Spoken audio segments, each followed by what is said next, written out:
Eagle రాడెస్ట్ of the రాడెస్ట్ అని చెప్పకూడదు, కానీ అంతకు మించి అనేలా చెప్పాలి. కొన్ని సినిమాలను చూస్తే డివోషనల్గా దండం పెట్టాలనిపిస్తుంది, ఇంకొన్ని చూస్తే మెచ్చుకుంటూ దండేయాలనిపిస్తుంది, కొన్నిటిని చూస్తే జాలిస్తుంది, ఇంకొన్ని చూసినప్పుడు చిరాకిస్తుంది. చిరాకుడితో పాటు విపరీతమైన కోపం కూడా వస్తుంది. అన్నీ ఉండి, ఎక్స్పీరియన్స్ ఉండి, పెద్ద యాక్టర్స్ ఉండి, భారీ ప్రొడక్షన్ వాల్యూస్ ఉండి నాసిరకం సినిమాని ఆడియన్స్ మొహం మీద కొట్టడం వలన ఈ ఈగలు కూడా అలాగే తయారైంది. నాకైతే నచ్చలేదు గాయస్. అసలు హీరో చేసే పత్యాపారం ఏంటో, సీక్రెట్ గోడౌన్ ఏంటో, అందులో ఆయుధాలు ఏంటో, అతని కోసం ప్రైమ్ మినిస్టర్ ఆఫీస్ రేంజ్లో వెతుకులాట ఏంటో, ఇంతకీ అతనిలో చెప్పడానికి డైరెక్టర్ ఆడియన్స్ చేత 30 చెరువుల నీళ్లు తాగించాడు. సినిమా స్టార్టింగ్ నుంచి హీరో గురించి ప్రస్తావన రాగానే ప్రతి క్యారెక్టర్ వణికిపోవడమే సరిపోయింది. హీరో అలాంటోడు ఇలాంటోడని చెప్పే బిల్డప్ డైలాగులతోనే 40 మినిట్స్ కంప్లీట్ చేశారు. అతను ఒక రూత్లెస్ అనే ఒకడు, బ్లడ్ ఈటర్ అని ఇంకొకడు, షార్ప్ షూటర్ అని మరొకరు, రూత్లెస్ డెవిల్ అని వేరొకడు, ఇలా రకరకాల పేర్లతో హీరోని ఇంట్రడ్యూస్ చేస్తూనే వచ్చారు. సినిమా మొత్తంలో హీరో చేసిన పని ఏంటని అడిగితే గుర్తుకొచ్చేది ఒక్కటే, పిట్టల దొరలాగా తుపాకీ పేల్చడం. అంతకు మించి చేసింది ఏమీ లేదు. ఏంటి సార్ మాకిది?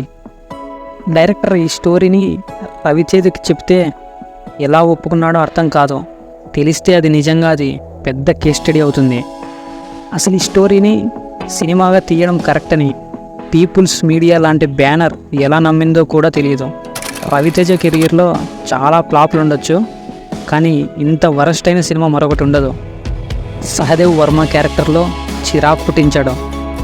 ఇక్కడ నాకు అర్థం కానిది ఏంటంటే, అజయ్ ఘోష్, శ్రీనివాస్ రెడ్డి, శివనారాయణ, మిర్చి కిరణ్ లాంటి కమీడియన్ యాక్టర్స్ ఉన్నా కూడా వాళ్ళని సరిగ్గా యూజ్ చేసుకోలేదు.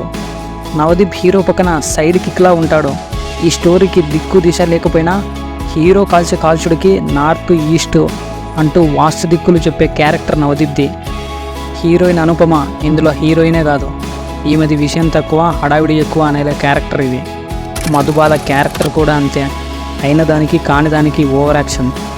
సినిమాలో ప్రతి క్యారెక్టర్ని అవసరానికంటే ఎక్కువ రియాక్ట్ అవుతూ నాన్ సింక్ వేలు చూపించారు. సినిమాలో పాజిటివ్ మ్యాటర్ ఏదైనా ఉంది అంటే టెక్నికల్గా కెమెరా వర్క్ బాగుంది. ఆ పని చేసింది కూడా డైరెక్టరే, అలాగే డైరెక్టరే ఎడిటర్ కూడా.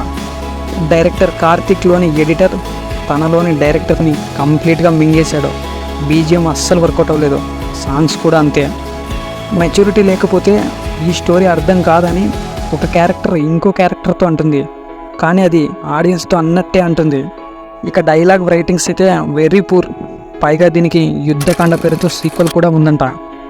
ఫైనల్లీ ఇది గైస్, ఇక చూస్తారంటే మీ కర్మ. మీరు మూవీ చూసింటే మీకు ఎలా అనిపించిందో కామెంట్ చేయండి. అలాగే మన ఛానల్ని సబ్స్క్రైబ్ చేసుకొని పక్కన బెల్ ఐకాన్ని ఆన్లో పెట్టుకోండి. నెక్స్ట్ వీడియోలో మళ్ళీ కలుద్దాం.